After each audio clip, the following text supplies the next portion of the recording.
Dimulai dari Kota Barabai, Kabupaten Hulu Sungai Tengah, kami menuju Dusun Ramang, Patikalain, 25 km dari Kota Barabai ke arah Sungai Pagat.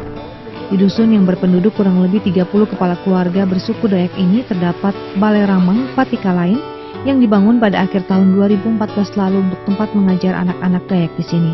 Hal ini bermula di saat Bambang Sujianto diminta membuat turbin untuk mengaliri listrik warga.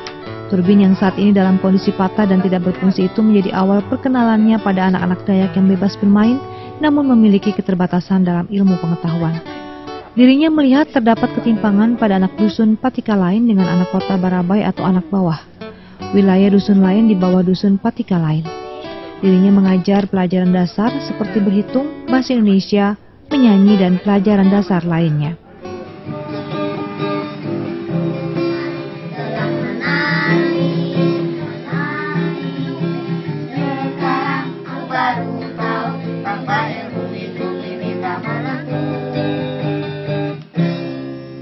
Begini, dulu itu kan ada teman saya Husni Tamrin itu ada, mereka mengajak saya di sini untuk membuat turbin. Nah, setelah itu begitu turbin, begitu sudah jadi, lah saya kepingin saya itu mengajar mereka karena terus terang saya sangat prihatin dengan keadaan ada ketimpangan lah dari ternyata alhamdulillah sudah sekarang bisa nyanyi sudah ini berhitung juga lumayan sudah bagus membaca. Ya, saya ajarkan dengan dasar bahasa Inggris juga lumayan juga. Bila dihitung secara keseluruhan, anak-anak yang ikut belajar di dusun ini berjumlah 17 orang. Namun yang terus mengikuti hanya berjumlah kurang lebih 12 orang. Keterbatasan fasilitas tidak mengurungkan niatnya untuk mencerdaskan anak suku Dayak di dusun ini. Bambang yang sebelumnya tinggal di Jakarta selama kurang lebih 27 tahun juga memberi pengetahuan budidaya ikan pada penduduk. Hal ini juga bertujuan memperbaiki nilai asupan gizi yang dikonsumsi masyarakat sekitar. Pengetahuan budidaya ikan ini berdasarkan latar belakang pekerjaannya terdahulu, yakni sebagai PNS teknisi ahli budidaya ikan di Kepulauan Seribu. Meski dirinya mengajar dengan ilmu seadanya, anak-anak ini merasa senang dengan ketulusannya untuk mencerdaskan mereka.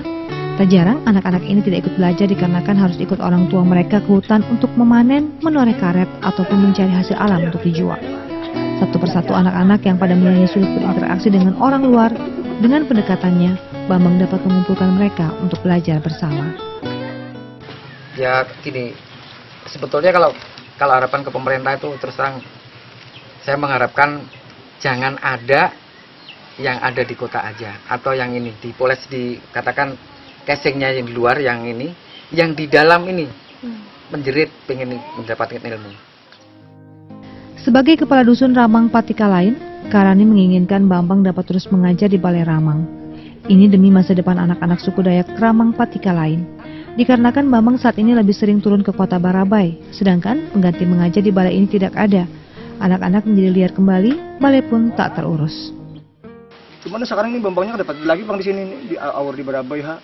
Jadi bagaimana kalau Pak Bambangnya ada Pak? Ada lagi aja apa lagi tuh ajarin kakak ini Bang tinggal anak ojek kami Jun apa tuh namanya anak-anak tinggal anak-anak baano lagi apa tuh ojek kami tuh bermacal lagi. Makin nakal. Nakal benakalannya lagi tuh aja ada lagi. Karani yang juga seorang balian di dusun ini berharap ada perhatian pemerintah untuk dapat memberikan pendidikan kepada anak-anak di dusun ini. Mengingat seorang anak adalah penentu masa depan bangsa. Perhatian pernah didapatkan Balai Ramang, seperti sumbangan papan tulis, meja belajar lipat, dan rak buku yang diberikan oleh salah satu bank milik pemerintah dengan perantara komunitas warga yang peduli kepada niat tulus Bambang untuk mencerdaskan anak-anak. Rama Ainun, TVRI Kalimantan Selatan, melaporkan.